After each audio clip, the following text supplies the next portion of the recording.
The Journal, you know, they don't like tariffs, and they've been, sometimes they're nice to, or positive about some of the moves with President Trump, but sometimes negative. They've never liked the tariffs. They got a piece today, cross-border, some parts and cars go back and forth 8 times across the border. They're going to be taxed every time or tariffed every time. There's an estimate, Anderson Economic Group, that 25% tariff will raise the cost of a full-size SUV assembled in North America by $9,000, a pickup truck by $8,000. You wouldn't want to have that on very long, would you? Can I ask you a question? Why do cars that are sold in America get made in Canada and Mexico as opposed to being made here? Seriously, part of it if you want to have a trade conversation, why shouldn't American jobs be here? You can't just wave a magic wand and move everything immediately. This is going to take time. A big part of this was because of what was negotiated under the last Trump administration with the new NAFTA, USMCA.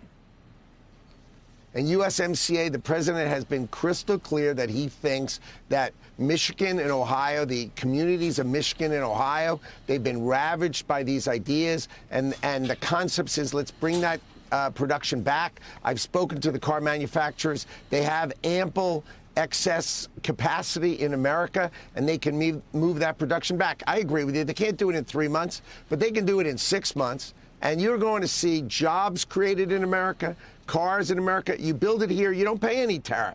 And that starts on April 2nd. But today, we've got to save lives. But on April 2nd, I think you're going to see a reordering and negotiating with our trading partners and trying to make the world fair and reciprocal. You guys have no idea how bad the deals are that America suffers with.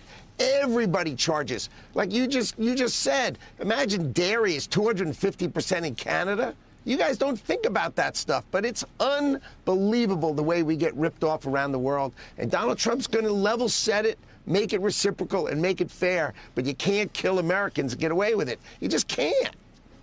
We do want to reward friends, and I don't know whether you say punish our enemies, but what is China? Are they friends? Are they enemies? Are they a security risk? Are they the biggest, second biggest economy on the planet?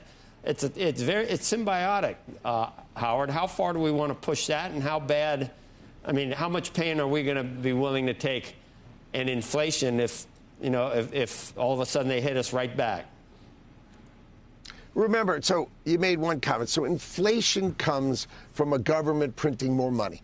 Some prices can rise. This bottle of water.